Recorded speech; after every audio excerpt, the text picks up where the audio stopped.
Hey y'all, it's Stephen Van Kampen-Lewis. I'm going to do a quick video today. I'm going to show you some canny and then some glauca up here. But it's that time of year when these particular individuals or these species. I'm kind of hesitating on species for Kenny because it's not actually a species. It's a hybrid. But this is when they typically bloom. So let me turn the camera around and let's see some flowers. All right, a quick look down the Cattleya side of the bench shows there's not a whole lot. We have that maxima that's still got a random bloom popping out, and then I don't know if you can see some buds here. Cattleya Snowblind is coming into bloom, which is probably why a species with Snowblind or a hybrid with Snowblind in the background is blooming. But this is a pure species. This one right here is Rhyncholaelia glauca. Let me move this maxima out of the way here.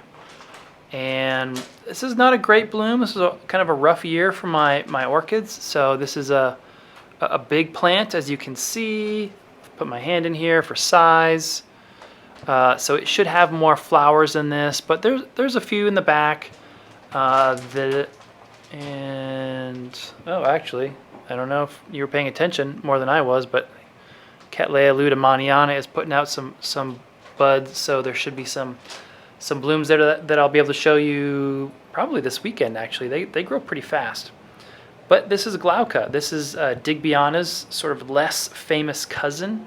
I find this species much easier to grow. It grows really fast, as you can see by that sort of bush-sized plant back there. If you can grow walkeriana and or nobiliores, you can grow this one. It is fragrant at night.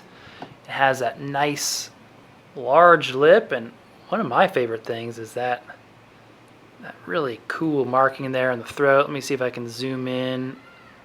Looks pretty good there. Normally this plant has a whole lot more flowers, but like I said, it was a tough growing year for my orchids, moving around a lot. So just getting any blooms at all is great. It blooms every time of it blooms this time of year for me pretty regularly. So yeah, let me know if you have any cultural questions. Like I said, it grows pretty similar to walkeriana and nobilior, like lots of heat, lots of sun, fast draining medium. And this species puts out a single bloom per inflorescence, as you can see here. This is what they all look like. Hey, if you found this video helpful, please click this little button down here on the bottom right.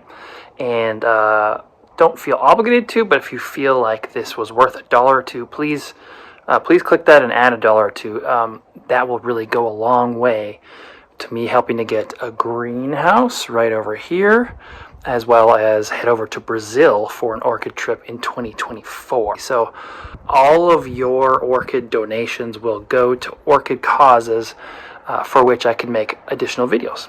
And as always, thank you very much. This is the infamous Kenny. Kenny is, let's see what. So it was once thought to be Cattleya walkeriana and was awarded an FCC at that time, but the AOS has since sort of rescinded the name and figured out this is actually Snowblind, which is a hybrid. This is walkeriana by Snowblind, and then crossed back to walkeriana a bunch of times. So it looks a lot like walkeriana, but not quite. The buds, I wish I had taken some pictures of the buds. The buds were very, very similar to Snowblind in that they're sort of round. They kind of look like this, rather than the sort of elongated bud that you would expect to see from walkeriana. It kind of looks like this sort of fist that pops out. It is, it's got this sort of exaggerated lip where there's not a whole lot of definition between the side lobes and the lip. You can see that the lip has a bunch of teeth here, a lot of frills. Those are not qualities or characteristics from the walkeriana. You can also see that it is blooming out the top of a new growth, and that it has done so for other ones. Here, check out this one. So this is also, more of a characteristic that it's leaning more towards the Snowblind parent. or at least the Lautogesia influence has removed that sort of special new growth that happens only on species walkerianas, like you can see by the real McCoy here to the side. This is a recently spent spike. This is another one over here underneath this leaf. So walkeriana will put out these growths here that are only for a bloom spike, and then from that bloom will come another growth that starts here probably in a month or two.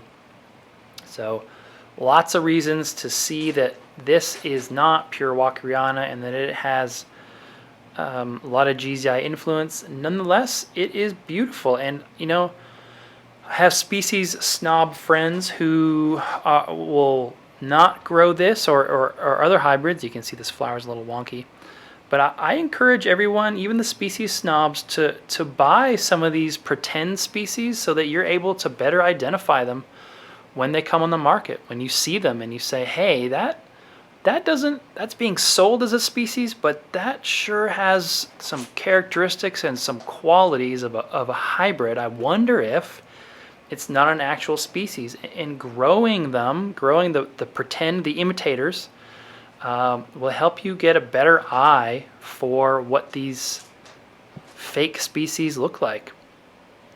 Anyway, that's today's video. I will talk to you later and have a great weekend. Bye.